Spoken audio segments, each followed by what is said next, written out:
Maître Jésus, il n'y a pas de limite à l'aide divine. Nous sommes toujours le 4 septembre 2013. Les événements qui arrivent vont plonger le monde dans l'horreur et les enfants ne seront pas épargnés.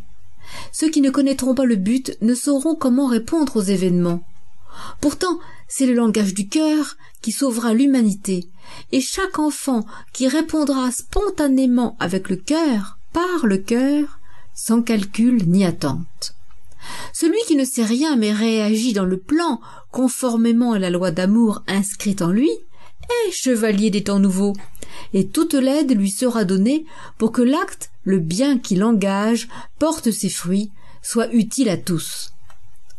Attendez-vous à de surprenantes aides qui vont tomber du ciel, que vous n'aurez pas imaginées, et qui vous aideront à remplir votre mission de chevalier au grand cœur. Attention, nous parlons de lucidité et de volonté en amour, non de l'amour émotionnel. Souvenez-vous-en et agissez selon la loi du cœur divin et non l'affectif ordinaire. Nous aidons dans la nécessité et répondons à l'appel d'aide, au service. Il ne faut pas abuser de l'aide demandée, mais savoir que nous prenons soin de tous dont le cœur s'ouvre et que nous assistons les actes qui sont dans le plan sans attendre l'appel. Les anges veillent et nous assistent auprès de vous. C'est bien la qualité de la personne, de son acte pour tous, de son cœur, qui fait l'importance de l'aide divine. L'aide est aussi protection, et c'est l'unité de cœur, cœur de l'enfant, cœur du jeune adulte, cœur de l'ange, qui crée l'unité dans l'action et dans l'aide. L'aide divine est aussi une grâce, un joker pour bonne conduite, et il faut aussi ensuite entretenir le cadeau divin. Il faut ouvrir son cœur. Ceux qui ne recevront pas d'aide divine sont trop éloignés de nous, êtres divins, et ils sont incapables de répondre à nos conseils. Nous les laissons où ils sont. Retenez cela. L'aide divine est donnée pour le futur de la terre, pour les futures générations. Et toute l'aide et protection entrent dans le plan, construire le futur ensemble, êtres humains et êtres divins, pour que l'homme divin, la femme divine, naissent et s'élèvent avec nous. La destinée de la terre mérite toute notre attention et notre amour. Je vous en parlerai dans le prochain message. La guerre aujourd'hui n'est que le passage vers le futur. Nous y allons ensemble, moi, Maître Jésus, et toute la hiérarchie, et vous, jeunes d'aujourd'hui, qui ouvrez la porte aux générations futures. Le lendemain, Maître Jésus me donnait le prochain message. La destinée de la terre. Les hommes vont s'affronter, et ceux qui ne pourront être utiles au futur heureux de la terre disparaîtront en moins de 100 ans. 3 générations. Pourquoi? Nous rétablissons, nous, hiérarchie divine, avec les seigneurs de la terre et des constellations actives pour la terre, ce qui était prévu au départ, à l'origine du monde, une terre de paix. Mais par la souffrance des hommes, la terre a progressé au-delà de nos espérances et son rôle a grandi dans la lutte continuelle à défendre le bien. Elle a donc montré aux autres humanités de l'univers comment elle a dépassé l'égoïsme, la souffrance dans la matière pour retrouver l'origine, le don d'amour infini.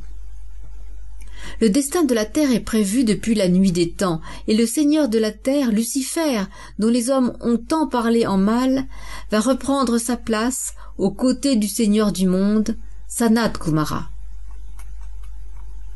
Lucifer a en charge l'âme de l'humanité, et son fils Elem s'est uni à ma fille Essel pour que l'unité Christ-Lucifer permette l'élévation de l'humanité. C'est un moment historique dans la vie de l'humanité, et toute la colère du monde va s'éteindre dans le départ des hommes indignes à continuer de vivre sur terre. C'est un si grand événement que peu l'ont compris. Vous verrez, jeunes d'aujourd'hui, génération nouvelle, qu'après la guerre, déjà, le changement sera sensible concrètement.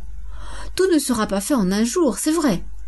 Mais savoir que la terre sera terre de paix et terre de l'enseignement pour les vies de l'univers est source de joie et d'enthousiasme.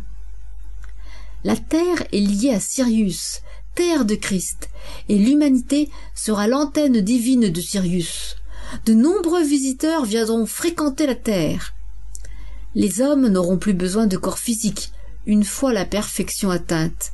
Le cœur divin resplendissant en chacun. Il faudra 2000 ans pour que toute l'humanité soit comme les anges, sans corps physique, mais bien active sur terre. Vous voyez, l'humanité a un bel avenir devant elle, appelé le futur divin de l'humanité. Toutes les galaxies environnantes y ont participé et les constellations plus lointaines. Une grande œuvre divine est née de la pensée du Seigneur de l'univers, déléguant au Seigneur de Sirius la mission de la réaliser il y a très longtemps. Le plan est écrit et nous, hiérarchie planétaire, gouvernement divin de la Terre, avons été aidés grandement par tous les êtres divins qui nous sont supérieurs.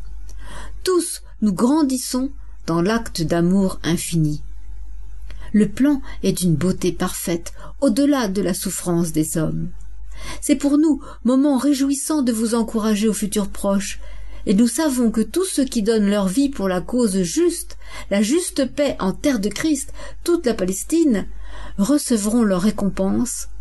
Ils se seront élevés à nous pour toujours. Ils seront la nouvelle civilisation d'amour vivant dans la joie. Voyez comme tout est justice. Les bons seront récompensés, et les mauvais, ceux qui ne veulent pas la paix, qui mentent, trichent, détruisent et volent, ne connaîtront pas la paix avant des millions d'années. C'est le tribut à la désobéissance au plan divin. Tout est inscrit dans le temps de l'univers. Aujourd'hui, c'est la porte de lumière ouverte par l'humanité au cœur pur, les chevaliers des temps nouveaux. La porte divine est devant vous.